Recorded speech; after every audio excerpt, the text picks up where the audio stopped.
มาพี่น้องมาวันนี้พามาเบิ่งวิธีการเฮ็ดไร่เฮ็ดนาทีมงานเฮ็ดนาแบบช่วยเหลือเดียวเนาะลงนาไปก็คือต้องได้ซอยเดียวจากคนเข้าก็ระดับ3-4เครื่องพุ่นละเนาะ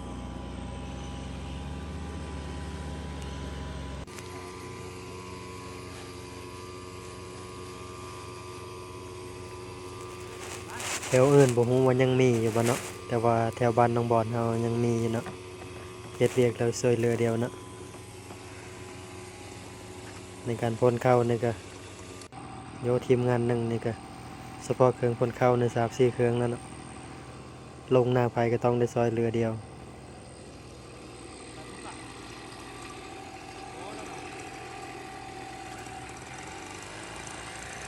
ความสามัคคีคือความสำเร็จเพิ่นว่า เฮ็ดให้เฮ็ดนาแบบรวดเร็วเนาะลงมาหนึ่งระดับ3-4ทง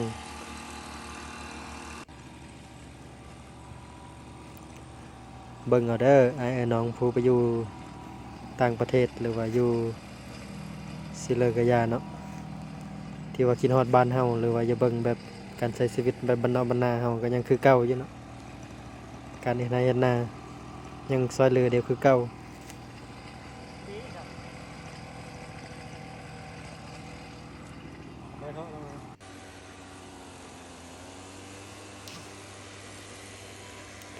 ต่างแต่ว่าไม่ได้หว่านเอาคือแต่เก่าเนาะแต่เก่า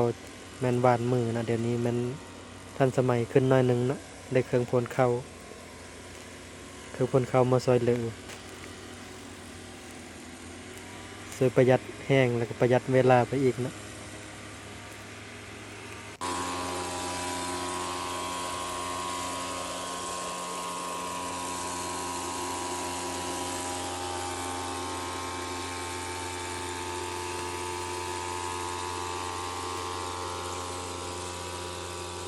หน้าให้หนึงนี่บ่ได้โดดได้นี่หวานนี่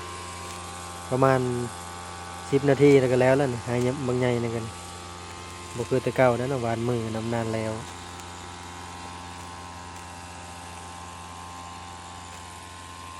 มีเครื่องพ่นข้าวมาก็ทันสมัยไปอีกแนวหนึงช่วยลดแห้งลดเวลาในการเฮ็ดไร่เฮ็ดนาแต่ว่ายังช่วยเหลือได้คือเก่าเนาะยังสามัคคีอยู่คือเก่า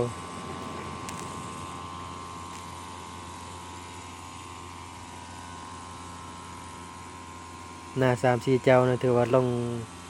ลงภายในมื้อเดียวนี่แล้วเนาะบ่ได้เฮ็ดหลายมื้ออีกเนาะทีมงานไถคาดก็ต่างหากทีมงานหว่านผลก็ต่างหากทีมงานย่อเป่าเขาก็ต่างหากอีกหลายคนสามัคคีกันแล้วไว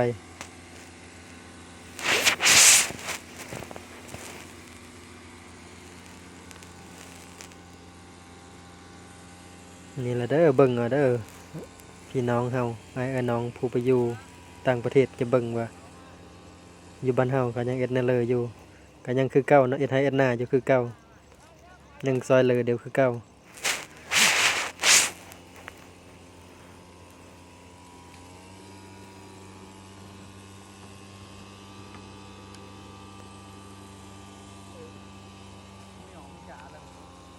คือแผนกพ่นเขาก็ต่างหากเนาะแผนกย่อเป่าเขาก็ต่างหากเนาะแผนกย่อเป่าเนี่ยมันแบะเป่าเลาะตามคณะเนาะทางเริ่มเม็ดก็มันมาแล้วก็มันผู้อยู่คณะเติมให้เติมเต็มถังแล้วก็ไปพ้นต่อ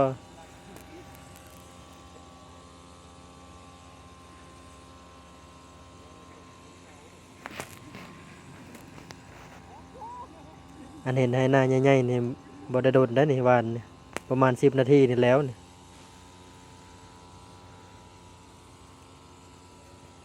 กันหวานมือคือแต่เก่านี่โยหายใหญ่ไปนี่ก็หวานก็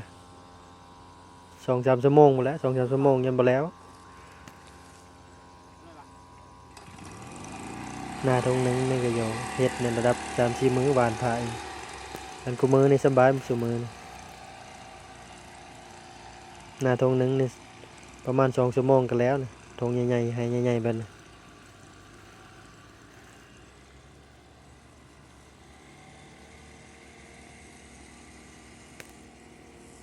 ทันสมัยแล้วเครื่องหวานข้าวปุ่นหวานจวดๆไป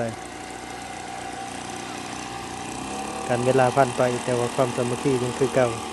นักแข่งเด้คือเก่าเอ็ดการช่วยเหลือเด้คือเก่าบ้านน้องบอนเฮา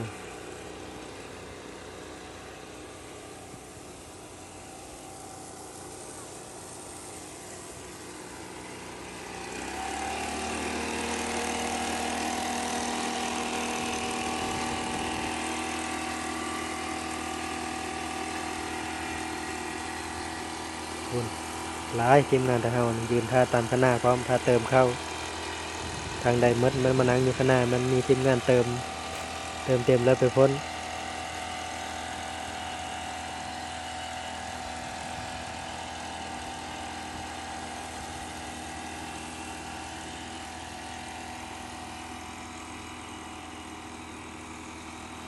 รุ่นนี้มันละเอียดเนาะคักเนาะถ้ามันเข้าออกก็มันบ่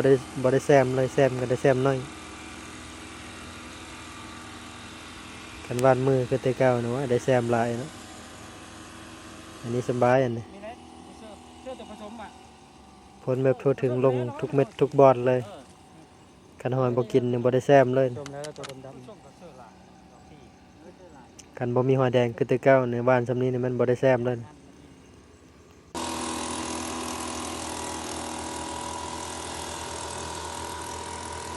คุณทีมงานไทยคาดต่างหากผลอีกต่างหาก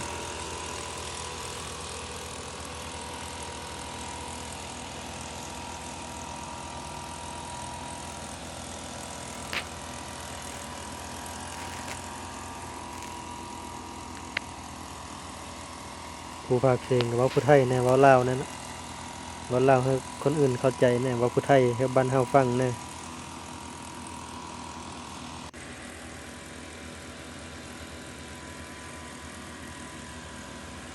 ทีมงานเฮาตามคณะก็บ่ต้องห่วงมีแต่คนกล้ามใหญ่ๆทีมงานแบบเป่าเขา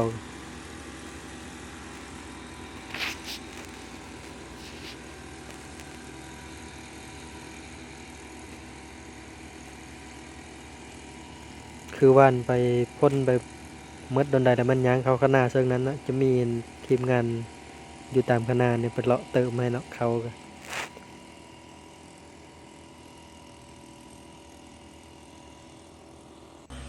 อันนี้ทีมงานปั้นอันนี้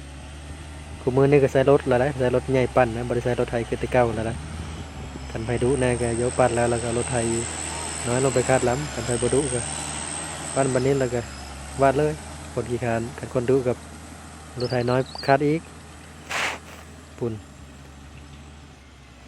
ทันสมัยไปแล้วอันการเอ็นไอเอ็นนาแต่ว่าความสามัคคียังคือเก่าอันนี้ก็คนดุอันนี้รถใหญ่เฮ็ดแล้วยังบ่คักเอารถน้อยมาล้ำนี่เที่ยวซ้ายเพิ่นว่า